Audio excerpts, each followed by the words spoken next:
Hello everyone, welcome to learning chemistry YouTube channel, जिसमें हम लोग एंथैल्पी के टॉपिक को कंटिन्यू करेंगे। और इसमें हम लोग आज क्या पढ़ेंगे?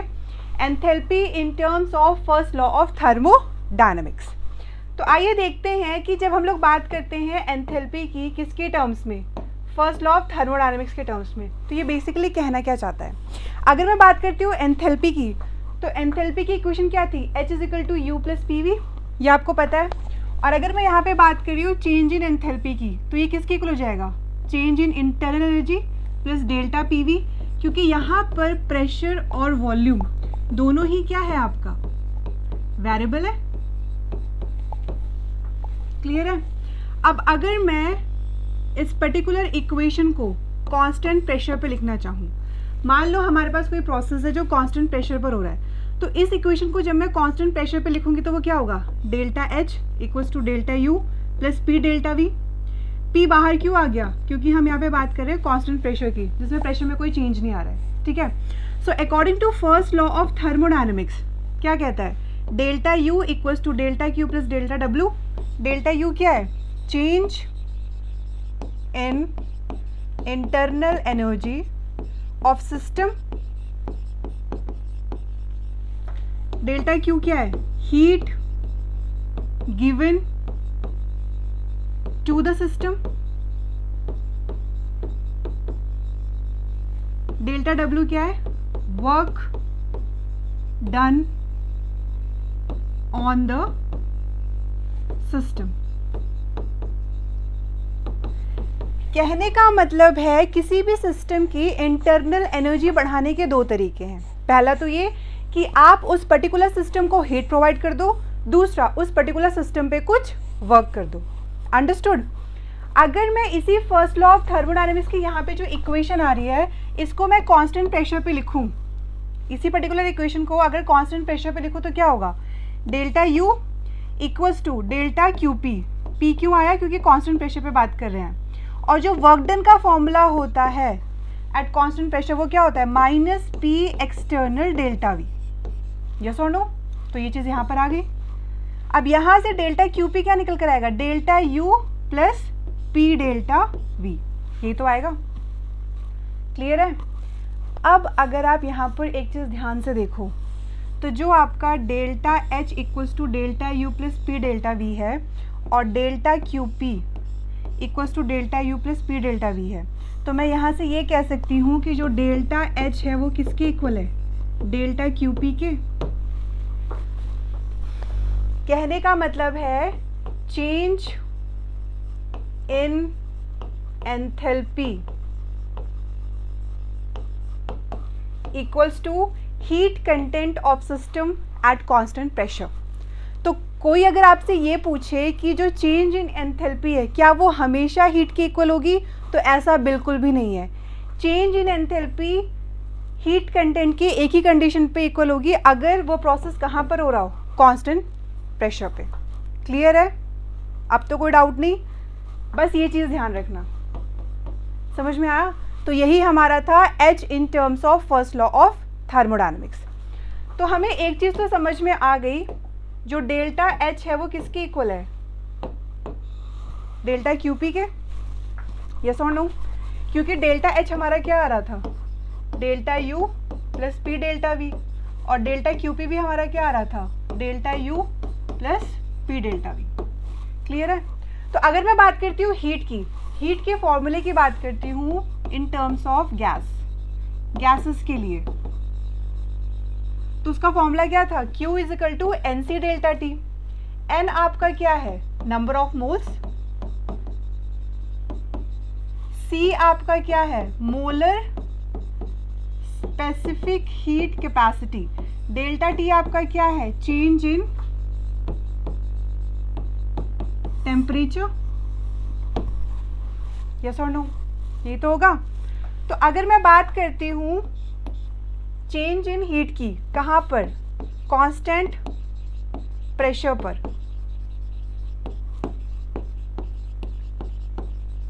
तो ये कितना आ जाएगा? NCP delta T। CP क्या इंडिकेट कर रहा है? CP इंडिकेट कर रहा है molar specific heat capacity at constant pressure, ये तो होगा, क्लियर है। अभी मैंने आपसे कहा कि जो डेल्टा एच है वो किसके इक्वल है, डेल्टा क्यू पी के। तो अगर डेल्टा क्यू पी की वैल्यू किसके इक्वल आ रही है, n C P delta T के, तो मैं ये कह सकती हूँ delta H equals to n C P delta T, yes और नो, कह सकती हूँ। तो ये चीज़ बिल्कुल सही है और ये फॉर्मूला बहुत ज़्यादा इम्पॉर्टेंट है। क्लियर हुआ। तो यहाँ से चेंज इन एंथैल्पी का एक और फॉर्मूला निकल कर आया, that is delta H is equal to n C P delta T. और अगर आप चाहो तो आप इसको डिफरेंशियल फॉर्म में भी लिख सकते हो, मतलब जब स्मॉल चेंज हो रहा है, तो ये हो जाएगा d H equals to n C P d T. Clear हुआ। तो अभी तक हमें एंथैल्पी के कितने फॉर्मूले पता चले, एक तो था हमारा H is equal to U plus P V, दूसरा आया delta H delta U plus delta P V. अगर कांस्टेंट प्रेशर है तो क्या हो जाएगा, delta H equals to delta U plus P delta V. अगर कांस्टेंट वॉल्यूम है तो वो हो जाएगा हमारा delta H equals to delta U plus V delta P.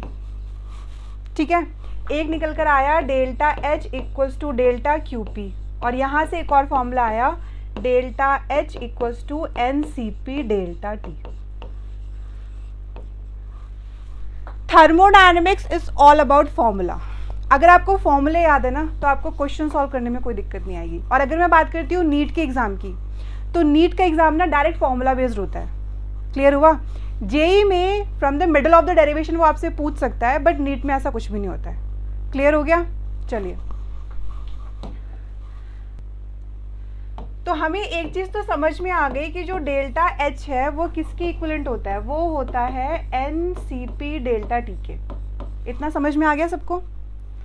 लेकिन अगर मैं बात करती हूँ सीपी की, तो सीपी कैसे फाइंड आउट करेंगे, तो सीपी फाइंड आउट करेंगे F/2 + 1 × R। ये मैं ऑलरेडी बता चुकी हूँ। और F आपका क्या है, डिग्री ऑफ फ्रीडम।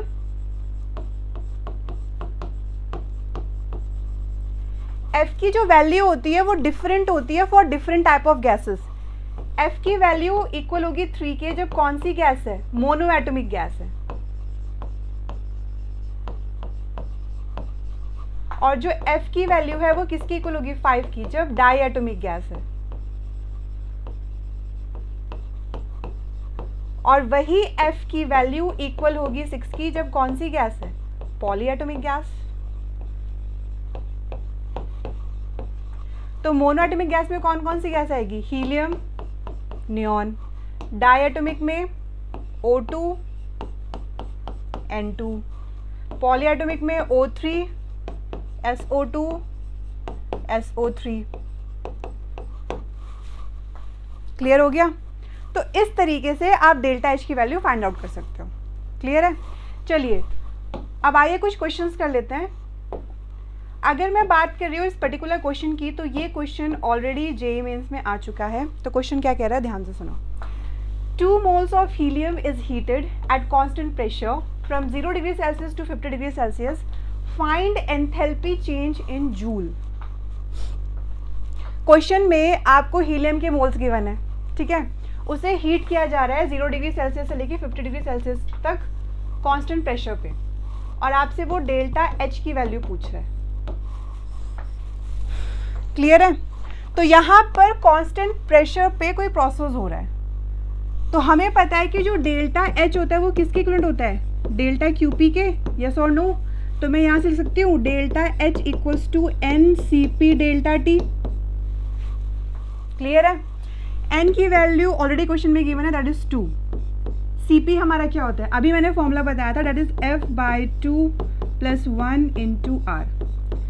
अब अगर मैं बात करती हूँ डेल्टा टी की, तो जो वैल्यूज है वो 0 डिग्री सेल्सियस से लेके 50 डिग्री सेल्सियस में चेंज हो रहा है, जो चेंज इन टेम्परेचर की जो वैल्यू आ रही है। एक चीज़ का हमेशा ध्यान रखना, चेंज चाहे डिग्री सेल्सियस में हो, चेंज चाहे केल्विन में हो, change will remain same. Clear है। So that would be 50 kelvin. ठीक है। अब अगर मैं बात करती हूँ हीलियम की, तो हीलियम आपकी कौन सी गैस है? मोनो एटॉमिक गैस है। तो मोनो एटॉमिक गैस के लिए F की वैल्यू कितनी होती है? 3। वैल्यू पुट कर दो। सो 2 इंटू 3/2 + 1। अब क्वेश्चन में कह रहा है कि हमें एंथैल्पी चेंज जूल में निकालना है। तो R क्या है आपका? Universal gas constant. और R की जो वैल्यू होती है जूल में, उसकी वैल्यू कितनी होती है? 8.314 जूल पर मोल केल्विन, यही तो होती है।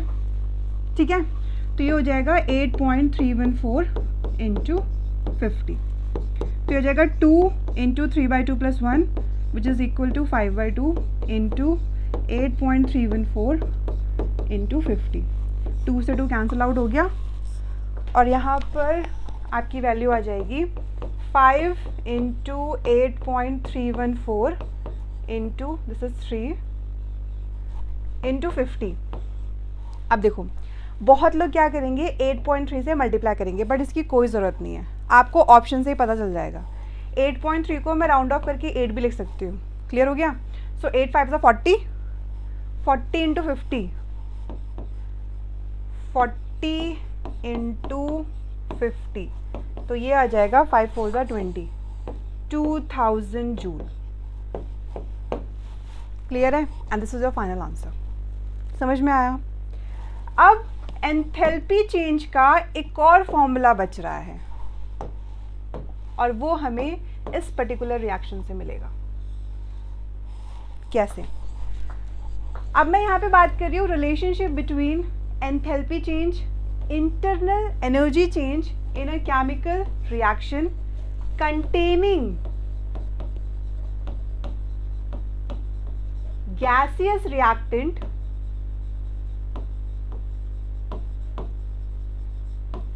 or gaseous product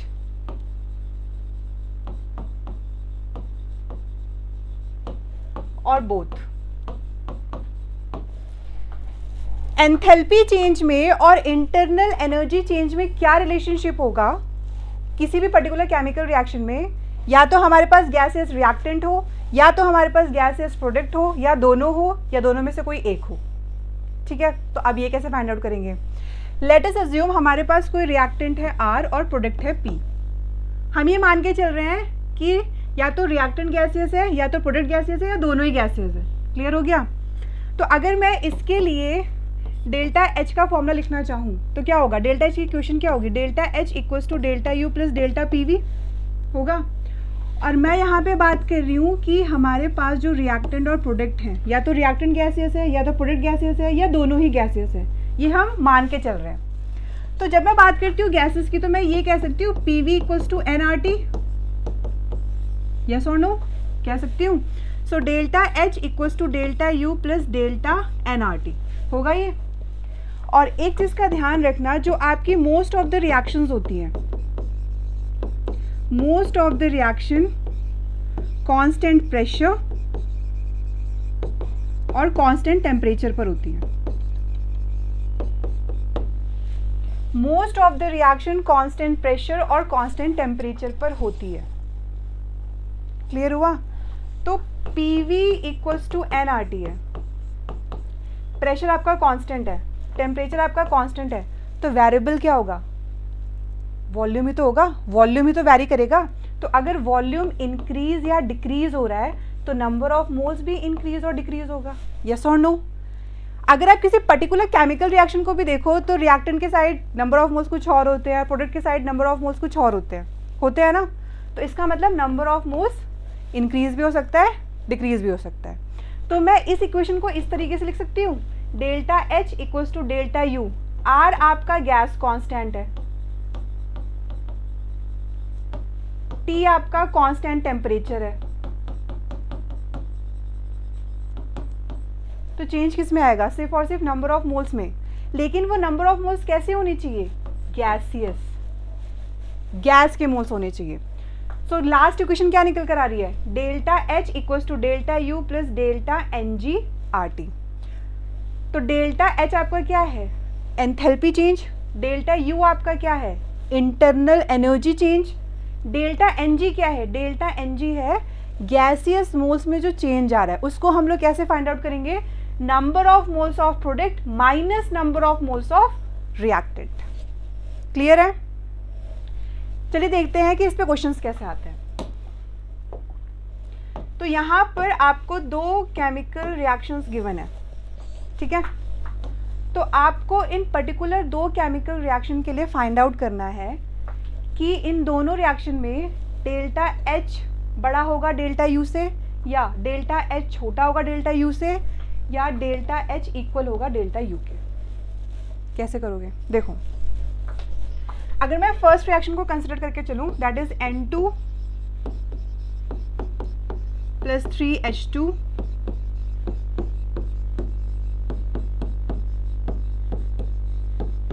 यहाँ पे जितने भी रिएक्टेंट हैं और जितने भी प्रोडक्ट हैं सबके सब कैसे हैं? गैसियस हैं। तो डेल्टा Ng क्या हो जाएगा?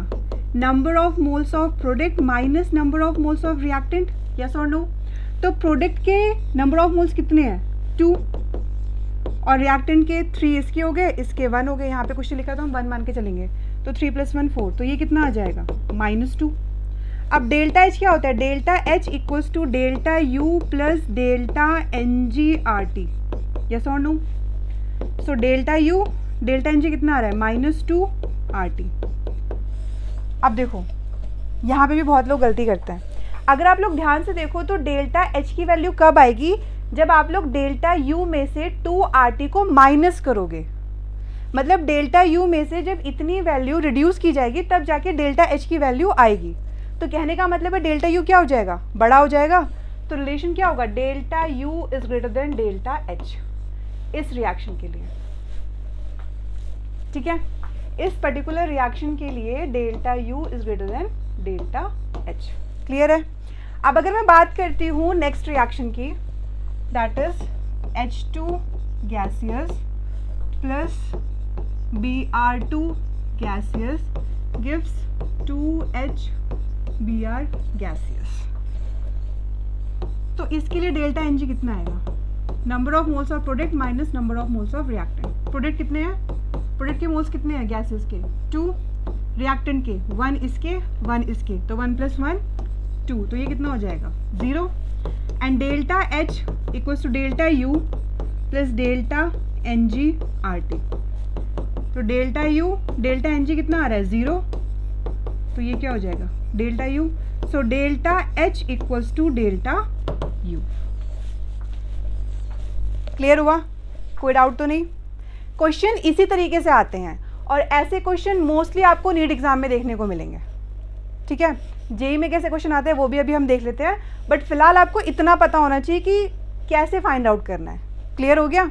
चलिए, अब अगर मैं बात करती हूँ नेक्स्ट क्वेश्चन की, जो काफ़ी अच्छा क्वेश्चन है। क्वेश्चन कह रहा है find the value of delta H minus delta U for the reaction. ये आपको रिएक्शन गिवन है, टेम्परेचर दे रखा है 25 degree Celsius in kilo joule. आपको एक पर्टिकुलर रिएक्शन गिवन है और आपको delta H minus delta U की वैल्यू फाइंड आउट करनी है, ठीक है। ऑप्शंस दे रखे हैं, A की वैल्यू आ रही है -7.4, 3.2 प्लस 7.4 प्लस 3.2, और वैल्यू फाइंड आउट करनी है किलो जूल में। तो जब मैं बात करती हूँ डेल्टा H की, फॉर्मूला क्या होता है? Delta U plus delta NgRT, यही तो है। तो यहाँ से जो डेल्टा H है वो आ जाएगा minus delta U delta NgRT। अगर आप क्वेश्चन को ध्यान से देखो तो आपसे वो यही तो पूछ रहा है, इसकी वैल्यू तो पूछ रहा है वो। तो डेल्टा Ng के लिए हमें गैसियस मोल्स चाहिए होते हैं, number of moles of product minus number of moles of reactant, लेकिन सिर्फ और सिर्फ गैसियस। इस चीज़ का ध्यान रखना, डेल्टा Ng फाइंड आउट करने के लिए हमें सिर्फ और सिर्फ गैस के मोल्स चाहिए होते हैं, हम सॉलिड और लिक्विड के मोल्स को कंसिडर नहीं करते हैं, ठीक है। तो अगर मैं इस पर्टिकुलर रिएक्शन को देखूं तो यहाँ पे इसके गैसियस मोल्स कितने हैं? 12 प्रोडक्ट के, और रिएक्टेंट के कितने हैं? रिएक्टेंट के हैं आपके 15, तो ये कितना हो जाएगा? 12 - 15 -3। तो कहने का मतलब है delta H minus delta U -3RT। R की वैल्यू जूल में कितनी होती है? अभी बताई थी मैंने, दैट इज 8.314 जूल पर मोल केल्विन। यही तो होती है। तो यहाँ पर हो जाएगा 8.314। टेम्परेचर हमें गिवन है डिग्री सेल्सियस में और हमें किस में चाहिए, केल्विन में। तो ये हो जाएगा 25 + 273 which is equal to 298 kelvin. यही तो होगा, पुट कर दो 298। जैसा कि मैंने आपसे कहा, जब हम लोग एंट्रेंस एग्ज़ाम की प्रिपरेशन कर रहे हो जिसमें टाइम लिमिट होती है, जिसमें ऑब्जेक्टिव टाइप क्वेश्चन होते हैं, तो आप लोग क्या करोगे, आप लोग वैल्यूज़ का राउंड ऑफ करोगे ताकि कैलकुलेशन आसान हो जाए। करके देख लो। तो हो जाएगा -3, 8.3 को मैंने 80 मान लिया, ठीक है, और 298 को राउंड ऑफ करके 300 लिख दिया। सो 8 3 ज़ा 24, 24 3 ज़ा 72, तो ये आ जाएगा 7200 जूल, -7200 जूल। क्लियर है। बट हमें किस में चाहिए आंसर, किलो जूल में। तो किलो जूल में कन्वर्ट करने के लिए 1000 से डिवाइड कर दो, तो ये कितना आ जाएगा, -7.2 kilo joule. And this is your final answer. Clear है। So class, this is all about enthalpy. जितने फॉर्मूले हो सकते थे मैंने आपको सब बता दिए। अगर इसके बाद भी आपको लग रहा है कि आपको कोई चीज़ें समझ में नहीं आई हैं तो आप कमेंट कर सकते हैं। तब तक के लिए keep smiling, keep shining and good bye.